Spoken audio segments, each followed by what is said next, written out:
welcome to Famous Gays and Lesbians, Alleged and Otherwise. I'm your host, Thomas Connolly. I happen to be a gay actor, and I'm living in the gayest city of them all, West Hollywood, California. Now, today's episode deals with a controversial question. Was Anne Frank a lesbian? Now, for those of you who have never heard of Anne Frank, what are you, living under a rock? She was a Jewish girl who died at the age of 15 in a Nazi-run concentration camp, and she wrote down all her experiences in a diary. Well, why would such a question about Anne Frank's sexuality be of any significance at all? And it's my belief that it's of huge significance. Let me explain. When the Diary of Anne Frank was published in 1947, it sold over 35 million copies, making it the most popular secular book, second to the Bible, of all time back then. More people learned about the horrors and atrocities of World War II through the eyes of this young girl than any other way. Now think about it. When you watch the news, it's a rather clinical, statistical description of how many people were lost in a certain region of the world today. There's no real connection to human events, but through the intimacy of what Anne wrote in her famous diary, she brought the human experience of war, racism, and death through the innocent eyes of a 14-year-old girl. I've always been blown away by the candor and power of Anne Frank's story. And as an actor, I've done the play many times. Now, Anne Frank was not your typical teenage girl. She was extremely feisty, outspoken, and argumentative. She was consistently disciplined in school because of her chatterbox ways. The diary gives us a clear look into her pre-war upper middle class lifestyle. She was a spirited, fun-loving girl with many close female friends. She was not to be repressed or kept down in any way. Anne Frank had a crystal clear career path, even at that age, that of being a successful, well-known writer. And ironically, she achieved that. Now, Anne totally had a talent for writing, as expressed in her diary. And the real tragedy was that her gifts were all taken away by Hitler and the Third Reich. As with most girls, Anne Frank had a complicated family dynamic. She was totally a daddy's girl in that she gravitated to her dad to share her innermost secrets, fears, and anxieties. And she had a lot of them. Now, on the other hand, she had a turbulent relationship with her mother. She was often rude and disrespectful to her poor mother. Now, her mother was really saddened by this, and the mom made frequent attempts to reach out to Anne, and Anne typically pushed her away.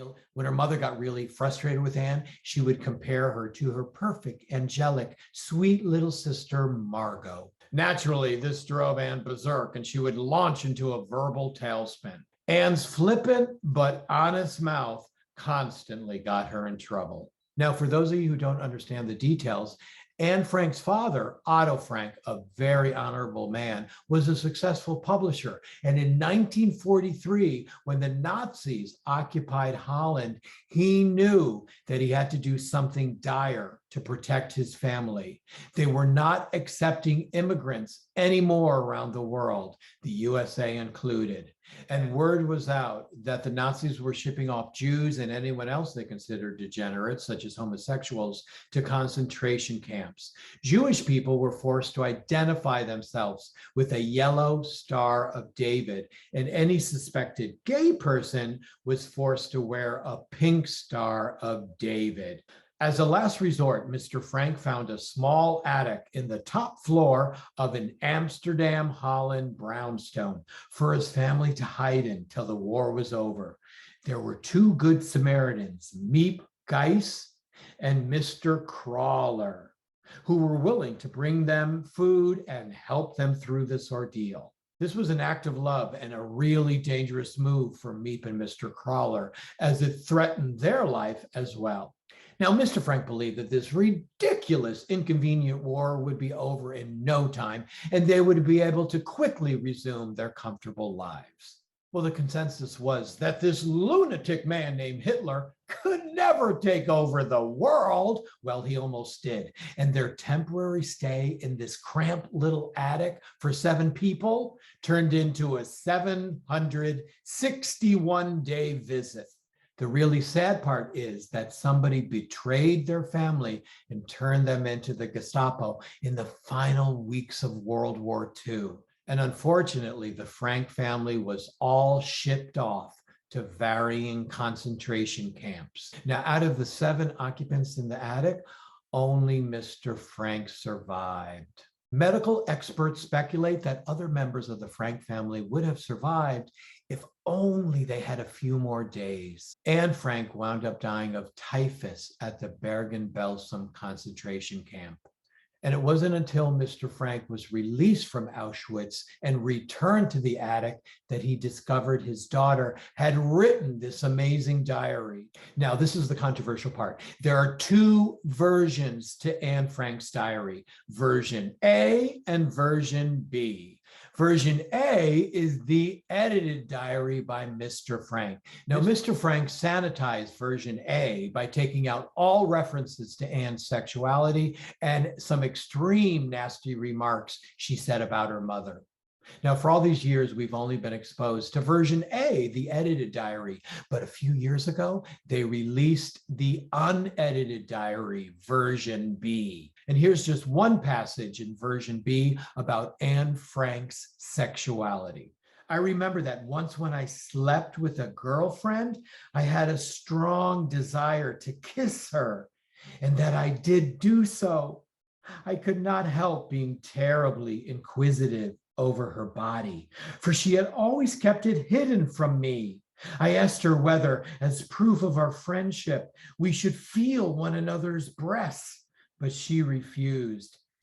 I go into ecstasies every time I see the naked figure of a woman, such as Venus, for example. It strikes me as so wonderful and exquisite that I have difficulty in stopping the tears rolling down my cheeks. If only I had a girlfriend.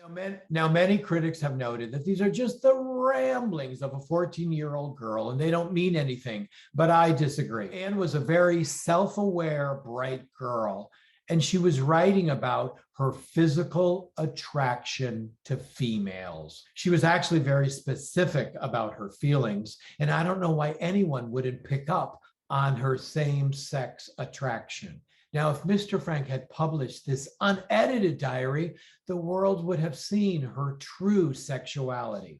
This obviously would have helped the public at the time to have an insight, understanding, and sensitivity for a girl with lesbian thoughts. Now, seeing that this diary was second only to the Bible in terms of copies at the time, it would have reached an enormous amount of people, but especially it would have helped other LGBTQ kids who were struggling with their same-sex attractions. Well, that's about it for this episode. And for the record, I really like Anne Frank. She was an outspoken, gutsy, talented kid. And I think she really knew who she was, including her sexuality. Well, this is Thomas Connolly for Famous Gays and Lesbians, Alleged and Otherwise. If you like the show, could you please like and subscribe? That would really help sustain our program. Until next time, bye-bye.